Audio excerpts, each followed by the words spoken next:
November 30th was the premiere date of Willow on Disney Plus. What we're going to do is look back at the 1988 original Willow, starring Warwick Davis, who's going to be reprising the role in the series. Does the original hold up, or is it past its due?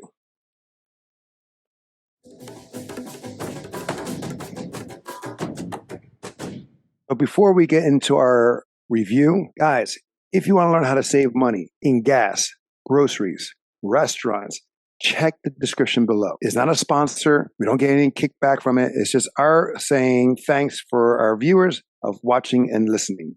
Also, you want to be a superhero? Check the description below on how you can save a life or two. And there will be spoilers. Welcome back, guys, to Tales of Two Bros. I am Angel. I'm Adan. Willow originally came out in 1988. Created by George Lucas, directed by Ron Howard, and you can't help to see the similarities of the projects he has done before. It is so strong in that sense. In the original, there are male leads or male heroes.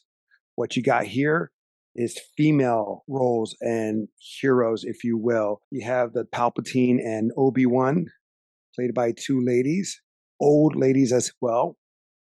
You have the hero, even though the hero in this story is male, is Willow, but you have the hero in the making where like the prophecy is a female. I haven't seen it since I was a kid. I think I haven't seen it. Well, you're like 3 or 4 when it came out. That makes me, you're 4. Okay. I used to love to watch this. When it came on HBO, I used to watch it all the time. It was a great entertainment. It was a great fantasy. And I liked it because I knew that it was, created by George Lucas and Ron Howard. And so to me, it was amazing. What about you? When you saw it again to get re-familiar with the characters or with the character here, because I don't know who's going to be in the series. Just I know that Willow will be the main character, but I don't know if any other characters will be in. Mainly the majority died except for Val Kilmer's still alive. Well, he can't act anymore. And then Saoirse, who played the love interest of Mad Mardigan, that was played by Val Kilmer, she's still alive, so I'm not sure she's going to make an appearance. But anyway, what did you think? What did you feel? I do remember the film growing up, and I always had a fondness remembering the film, like looking back. I did watch it, of course, for this, but not too long ago. I did watch it prior, and I did enjoy it then too. For me, when I was a kid watching this was essentially my Lord of the Rings before Lord of the Rings, if that makes sense. It was my definition of what a fantasy film could and should be like, because it was very much, you had your characters that are your standard characters, but it did have mystical creatures. It had wizards or sorcerers, and then you had your knights, and then you had your monsters, and then, like you said, your prophesized one story. So it was like very kind of cliche in that aspect, but it took it to a lot of different levels that did very well when I was growing up. And I remember watching it like on daytime TV or HBO, and I was always tuning in as soon as it came in. So it was a very fond film when I was growing up as a kid. Same with me. I mean, even though I'm 12 years older than you, and when I watched it, I always liked it. It was one of those movies that whenever it was on, you would watch it, you would stop what you're doing and finish it to the end. But that being said, I have to say, even though it's still enjoyable, it was held back by the technology it had. Great story. It is. Are you talking about cliche rewatching it now? Yeah, I'm talking about. Yeah, of course. Back then, that's the special effects that we had back then was amazing. But seeing it now, in the sense of what has happened since then, could need an update. If they were able to re-release this like some kind of anniversary special and redo the special effects, I think it would help it a lot, because you have the stop motion action there. You have the weak ass special effects of fire. I don't disagree about the special effects. Some special effects really do hold up, I think, and then other ones were very weak. But case in point, I would say, and you can tell me if I'm wrong on this, everything that involved with the brownies, the smallest guys, right, special effect wise, they stood out extremely. It looks like cut and paste, so any scene with them in it, they stood out like a sore thumb. and that took you away from that. I want to say, was there another special effect that really stood out for you? I know you were talking about the Well, fire, but the two-headed troll that got transformed after Willow kind of turned into put a a spell dragon. on it. Yeah, Right, a two-headed dragon, but that was like it looked bad, especially when it pops up after Mad Mardigan yeah. um, raises his sword against the soldiers. That one I can kind of see them doing a little bit better. It will be Yeah, hard. It may have been hard because there was a scene where he jumped onto the dragon. I don't know how that would look if they try to uh, right. But what I'm enhance saying is that. like it was a mixture of stop motion, a mixture of real or practical effects. It didn't seem smooth. It didn't seem seamless. You can tell when Yeah, it was stop motion. You can tell when it was practical effects. I mean those are The the troll, those are the two things that stood right? out the most to me. The I would say trolls look bad. They look like people in monkey suits. they did. They absolutely look The- like they yeah, almost yeah. racist. I was like, like that's kind of offensive, bro. Uh, And the dogs that they had was kind of cool. I like the dogs. Yeah, They reminded me it of looked like what very the vicious. they look like the practical version of what we got in the Lord of the Rings. Those dogs, Hmm. those wargs dogs, those were CGI, but like here, these were very it's Right. simplistic, but it worked. No, it definitely worked. It had that menacing look. It had that threat. I agree with you with the brownies. It does look, they stand out way too, like they're overlit in some aspects. Heck is like a down, like a derogatory word for those Willow's kind. They For mentioned anyone their who's, kind like once or twice, and everything yeah, else was just but called everything back. was peck, peck, peck. Hmm. For those who are small people, I apologize. Please don't take offended, but we're just going from what it was being said here. You have the smallest, the brownies, and yet the tallest, which were Willow called them giants. There was another name for them, and I just can't remember right now. Then you have the Willow's kind in there, and it was just well, I mean, it's very social. It's like The a Lord, social ladder in a way. I mean, I guess if you look at Lord of the Rings and stuff like that, it's like Hmm. dwarves had beards and they had like maybe like bigger noses or ears, but like halflings look like regular people with just bigger feet. Yeah, right. But see how they were like all like really different. Like the only thing I can say about the brownies is that they have tattoos and long crazy hair. So, and that was the thing. I at one point I was like, I don't know if that's tattoos, if or if that was supposed to be like a natural aspect of their skin, because like one guy looked Right. like he had like leopard's spots on his legs, and you couldn't see the Mm. legs of the other guy. And I appreciate them. I mean, overall, they were great. They were the comic relief. They were the R2D2 and 3CPO of the story. They were in, and they're both comedians in nature. Those two actors. So for me, I knew who they were. You know, got a kick out of them. Now going to Warwick Davis, going back to the story, the lead. Now he started at 11 years old with Return of the Dragon. He was Return of the Dragon, Return of the Jedi. Excuse me. He was in Return of the Jedi. He was the Ewok. He was Wicket. Since then, his work has been nonstop. He's been getting work. He was in almost every Star Wars incarnation since Return of the Jedi. He got this lead role of a major film at the age of 17. So just 6 years after Return of the Jedi, he's landed this. I think he did great. I mean, he was awesome in this. He played the character right. Everyone did, actually. Everyone that did this movie did it right. Oh And that's yeah, what I love about it. I mean, acting performance wise, like I didn't know all the actors, but like I thought every actor that had a line in it actually did a really good job.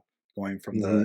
the cast members that were in the village to when you meet Mad Mod, was it Mad Mod Monaghan, Mad Mardigan, Mad Mardigan, Mad Mardigan, tongue twister. to Sorsha, to the the guy with the skull face, and the queen, Hmm. and the sorceress. They all had, even the brownies. They all had really good lines.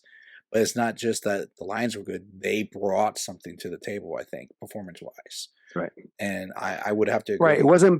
It wasn't bad writing. It wasn't bad acting. For me, as in being a little more mature, if you will, is that the special effects that took me out because we've seen this story several times. It's not nothing new, but We've seen it done better. We've seen it done worse, where a nobody becomes somebody. A play out so many times and so many incarnations, and this is what we have here with Willow. He's someone who wants to be someone.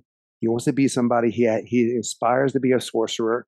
He wants to be an apprentice. It doesn't work out for him, but then he's presented with the opportunity to do something. Just like in Lord of the Rings, you have Sam the Wise and Frodo go out on an adventure. And also not just Frodo, but Bilbo Baggins. He's about to go out on his story in The Hobbit. He's someone that's just low key, that wants something more. And then he goes also in Troll Hunters, that series on Netflix, who wants something more. And then he's given the opportunity to be something more. I mean, So I this thought you were going to story- go with Matrix at one point. 'Cause that's technically what happened in the Matrix. He's a guy who wants You're something more. you're absolutely right. It feels like there's something missing, right, in his life, and then he's given an opportunity. So again, we've seen that story. Great characters, like I said, we have the Obi-Wan and the Palpatine aspect here with the witches. We have here the Darth Vader, the guy with the skull. Mad Mardigan, he's like the Luke, Han Solo kind of. Well, he's more like the Han Solo, where Willow is more of like Luke. Yeah, I'll give you that. Right. And then you have Sasha or Sorsha, who's kind of like the Princess Leia, but the bad version turned good because of Yes. love. It's kind of like also a little bit of like Wizard of Oz, because you have that witch or sorceress with the wand that gives him the wand, Willow the wand, to give to. So for her, I was actually thinking of her like Gandalf the Grey. Which one? The one with the wand that That first gives him the wand? no, that was the she was like the fairy. The one that gives him the wand is more like the queen of the fairies or something like that.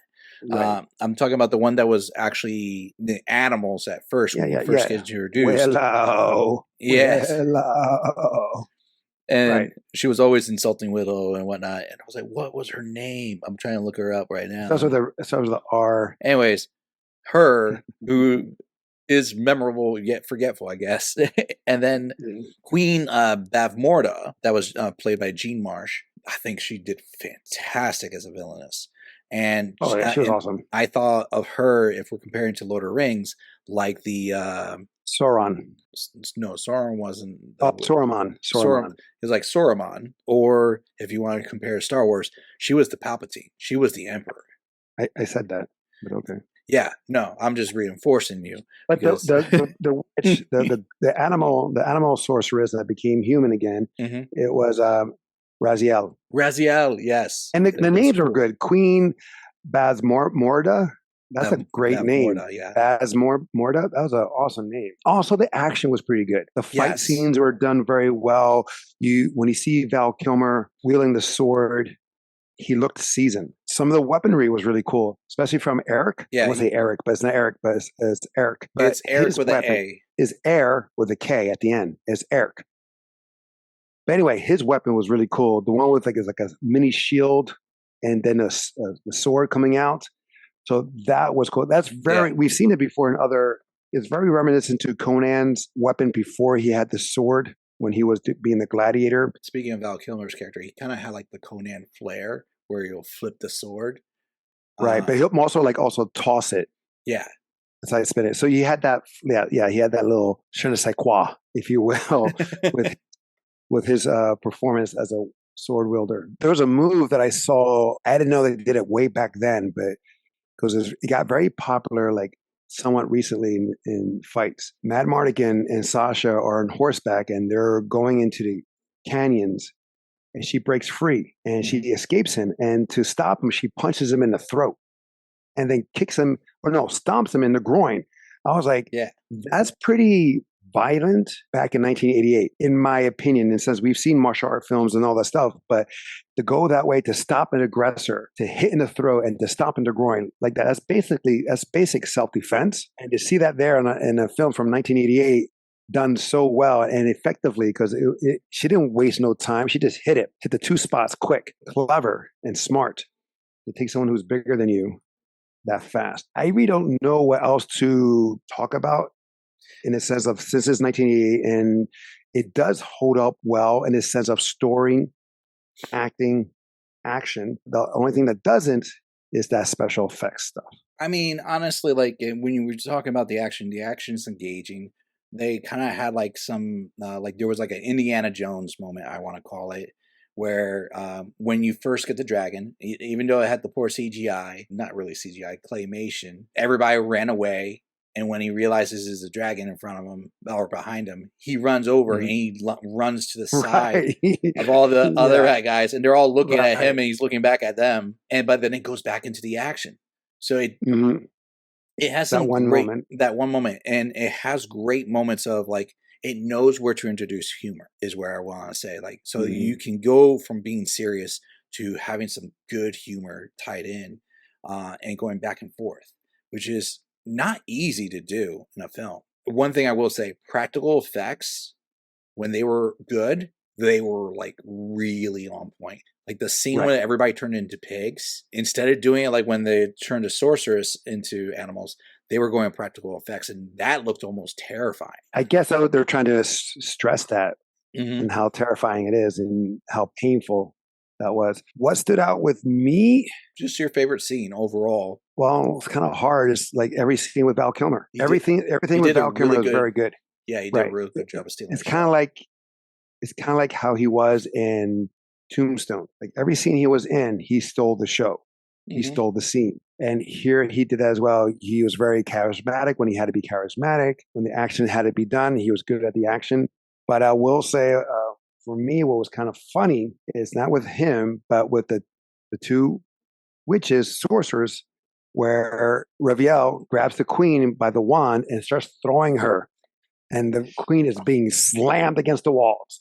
Bang, it's bang. both comical and a good scene at the same time. And that's where I was comparing it to Lord of the Rings, between Gandalf the Grey versus the White. But when she was going, no. Yeah, exactly. So you can see her laughing too. She's like, probably because like how silly the scene is. And then, when the queen charges at her from that, says like, and you can see how the queen is like, with using the magic or the evil in her is eating her up. Yeah. And then like she didn't really do any like crazy chants. She said, "You're pigs." And she just like threw energy at them. Like she was using the force or the Sith magic. I thought it was more from her trying to do the spell against a baby. Like, because she's like casting it to like one of the levels of hell or something like that. Right. But like the thing is like when she didn't use any spells though, like chants. Oh yeah. Or enchantments for that pig scene. For anything. She grabbed her when she went to kill her daughter, throw her against the speared. She cast like a word or something, but I don't remember. Yeah, it was. I'm going to watch it again with Kim because she hasn't seen it, or she hasn't seen it since way back when. So I'm going to see what her reactions are. She'll probably feel the same thing in a way, in the sense of how like the special effects didn't age well, but pretty much everything else did. And again, like in the beginning, tells you right away what's happening, what's going on. The queen was told about a child that will destroy her. So what does she do? She does very a Moses thing, or a very biblical thing, where getting all the firstborns and killing them. I call that the Snow White syndrome. Well, same thing, but that's also in Bible, dealing with, I believe, with Moses and the king, and the king ordered all the first child born, and then irony that his first child born is killed. Yeah. But yeah, I mean, this is a good story. Is it worth the watch? Definitely is, especially since now the series has premiered on Disney Plus. So definitely worth the watch to see where it goes if you're into that. Now, I have not seen the series yet. Have you? No.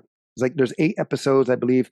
They're premiering, or they premiered the first 2 episodes already, I guess, to get attention. So I'm wondering how they're going to do it, which is interesting too, because he has his kids. His son, Warwick Davis' son, is in this as well.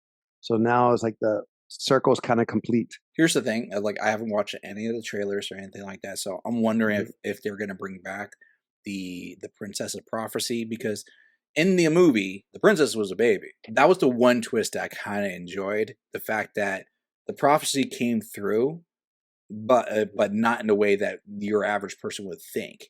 Where the queen was like, "This baby's gonna bring about my end," but like you would think that'd be like when she grows up. But no, it was because the baby is the center. Really, if the queen did nothing, the prophecy would never come through.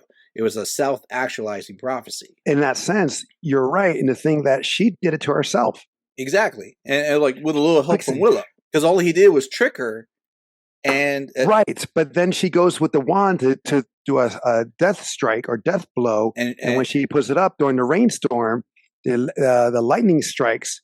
Well, it was a combo because when he makes the princess disappear and she freaks out for a second, knocking over the potions that were like she was going to use on the baby, then lifts her hand. So it was a combination of the two, and then that cost her. Do we think that the queen makes a return in the series? Because did she die or did she just vanish to another place? And that was the thing I was thinking about the other day too, because the spell wasn't really to kill the baby.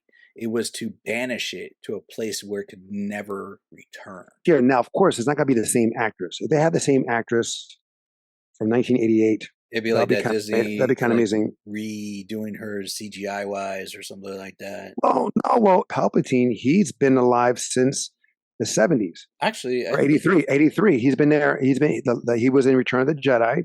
So since 83, he's still performing. So maybe she'll make an appearance. I mean, I don't know. I'm double checking right now. She's still kicking, but she'll be. Well, don't look at the cast of the new series. Oh no! I'm just looking from the original movie, Jean Marsh. I think she's still alive, but she's pushing 100. Oh, she's like she was born in 1934. So, are you looking at the Queen? Yeah, the Queen. Oh wow! Oh, you're talking about the princess then. No, the princess, she should make an appearance. It will make sense that she. I mean, they could have had calls for him. Princess, but true, but I mean, no, it doesn't have to be the same one. It could be the same character. Yeah, because even though he was never a sorcerer, even though he claimed to be for show, he gets a book of sorcery, of spells, and we see that he learned a little bit on his return travel. He's able to cast one spell, making an apple into a bird. I always did wonder, did he save his farm? So he had debt to the other guy. Right. Did he get money? I don't think he got money from rescuing the princess. No, I don't think so. I don't think so either. Now, does he play like the Luke Skywalker in The Last Jedi, where he's like a hermit? He doesn't want to do anything. He wants to, I mean, I haven't seen the trailers either. So what we're talking about, I have no idea what's going to happen in the series. Or is he like going to be, like a whole high sorcerer where he's in high demand, or does he again go into a hermit? And those are kids who are in his original kids in the movie. Or are they going to make a return? Is his wife there, or is he alone? Is he solo? Like, what happened? There's going to be a prequel. There should be a middle ground between Willow and then something happened there, and then to the series. That's a big time frame. That's about what? I mean, from 88 to now, that alone is 30 plus years. Yeah. I mean, the time I watched it before this time, I was with some friends. They were a little bit inebriated, and I can confidently say, because I asked them afterwards, and they were like surprised. They never seen the movie before in their life, and they watched it and they're like, dude, this is better than what they've seen in a lot of other fantasy films, and they were really taken aback about how it was. Granted, I never asked them to watch it sober again, so I don't know how they would hold up, but I would think that for your average viewer, like you said, this is a recommendation from us. We stand by it. Like, this is a watch, and this is a good time. Comparison to reviews on Rotten Tomatoes, it has it by the professional critics at 53. It's a splat, 53%. But with the audience review, and with the audience review, it's 79%.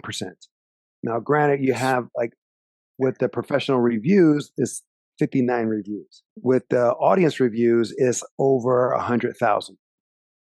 So you give and take, right? I think 79% is a fair review. I think so too. Even the sound score was good too. The music was good in this. Oh, it had beautiful music sound score. And it's not from John Williams. It had that John Williams feel, but it's not. It's by James Horner, and he's done Titanic, Avatar, Mask of Zorro, that makes American sense. Hell. He's done he's done Star Trek, Wrath of Khan, which is it. That Magnificent Seven recently. So he's done a lot of legit work with successful films. And he did the music for Spider-Man, the Amazing Spider-Man, with Garfield. And I enjoyed that. Yeah. So Oh, and he did also work on the Karate Kid with Jackie Chan. I did not watch that one. The Jackie Chan Karate Kid. You haven't seen that one yet? You don't need to. I mean, unless it was called Kung Fu Kid, it's then worth the watch. Yeah. It's so much almost like verbatim of the dialogue of what's happening in Karate Kid to that. I was like, wow, they really didn't really. But anyway, for me, Willow's a hit. Willow's a must watch. Is it worth the own? No. Worth the watch, and bro, I own it, so I have to say it's worth the own. I think I own the Blu-ray too. I got the Blu-ray. I may own it as well. I just can't remember. But since it's on Disney Plus, I just put it on there. All right, guys. That is our throwback review of the 1988 film Willow. And again, you can catch the current new series streaming on Disney Plus. Until next time, will be the next time. I am Angel. I'm Adan. Love you, bro. Love you, bro.